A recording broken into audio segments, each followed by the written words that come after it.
দিছে। তো এই কারফিউ জারি হওয়ার কারণে, কোটা আন্দোলনের কারণে এই ছাত্র সমাজ আন্দোলন করছে। আন্দোলনের সাথে সাথেই হয়তো কিছু কুচক্র মহল এটার সাথে অ্যাড হয়ে কি হয়েছে, আন্দোলনের মধ্যে অনেক ক্ষয়ক্ষতি হয়েছে, রাষ্ট্রীয় সম্পদ নষ্ট করছে, দেশীয় সম্পদ নষ্ট করছে। কত হয়েছে যে হুব্বুল ওয়াতান, দেশ প্রেম মানুষ হল ইমানের অঙ্গ, কি ঠিক না নিয়ম? তো যাই হোক, এটা ছাত্ররা করছে, তাদের একটা অধিকার, কোটা নিয়ে তারা একটা আন্দোলন করছে, এটা তাদের অধিকার। আপনি একটা কিছু চাইতে পারেন সমাজের কাছে, দেশের কাছে, প্রধানমন্ত্রীর কাছে, এটা আপনার অধিকার, সবার একটা অধিকার আছে। তো এই কোটা আন্দোলন করতে গিয়ে যে সকল ছাত্ররা ইন্তেকাল করেছেন, আমরা তাদের জন্য দোয়া মাগফিরাত করি। আল্লাহ পাক রব্বুল আলামিন তাদের জন্য তাদেরকে যেন কি করেন, জান্নাত নসিব করেন, জান্নাতবাসী করেন, এবং তাদের এই আমরা সুখ জ্ঞাপন করছি। এই ছাত্রদের আজ যারা অসুস্থ হয়েছে, আল্লাহ যেন তাদেরকে দ্রুত সুস্থতা দান করে, সকলে বলে আমিন। এই নিয়ে আমরা যেন দোকানে ফাটে ঝরগা ফাসাদ না করি, বিশৃঙ্খলা না ঘটাই, তক্রবৃত্তিকে অযথা তক্রবৃত্তিকে জড়িত হইয়া আমাদের মাঝে যেন কোনো বিশৃঙ্খলা সৃষ্টি না হয়, এদিকে সবাই খেয়াল রাখবেন, সবাই সচেতন থাকবেন।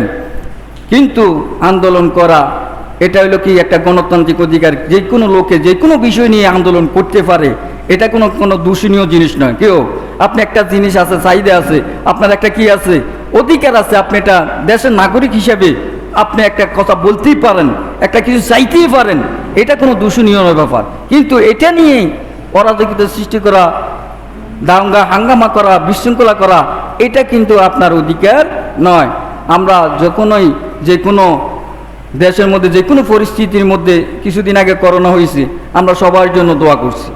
এখন আর একটা ঘটনা ঘটছে, আমরা দোয়া চাইছি, দোয়া করতে পারগুম, আমরা নিন্দা জানাইতে পারগুম, সুখ প্রকাশ করতে পারগুম, কিন্তু এই চেয়ে আমাদের আর করণীয় কিছুই নাই, কি ঠিক নিও?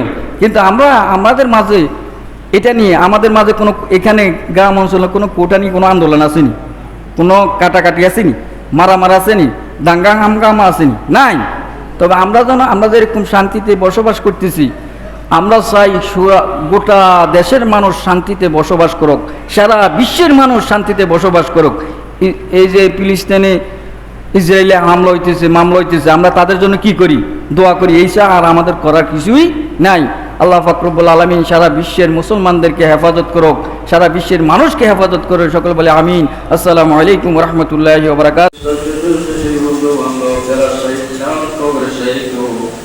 আল্লাহ সমস্ত কবর আজিয়া বসে দেন, তাদের কবর আজাব ফিরতে ক্ষমা করে দেন।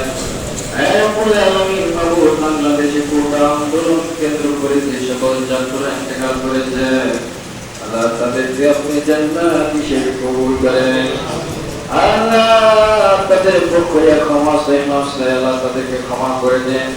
যে সকল ছাত্রছাত্রীরা, যে সকল মানুষগুলো অসুস্থ হয়ে আল্লাহ হাসপাতালে আছে, তাদের শিক্ষক হায়াত নসিব করে দেন। আল্লাহ তাদেরকে আপনি সফল করে দেন, তাদেরকে সুস্থ করে দেন। আল্লাহুম্মা ইয়া শাফি'ল আমরাদ, আল্লাহুম্মা ইয়া দাফি'ল বালিয়াত, ইয়া হাল্লাল মুশকিলাত। আল্লাহ আপনি বাংলাদেশের প্রতি আপনি রহমত দান করেন, বাংলাদেশের প্রতি আপনি রহমত দান করেন। আল্লাহ যত রকমের সমস্যা আছে, সকল সমস্যা আপনি সমাধান করে দেন। সারা বিশ্বের মুসলমানদেরকে আপনি হেফাজত করেন, সারা বিশ্বের মানুষজনকে আপনি হেফাজত করেন। আল্লাহ আমাদের তামাম দিনের গুনাহগুলো মাফ করে দেন। ربنا تقبل منا وسيلة شهادة مرشدة لا إله إلا الله محمد رسول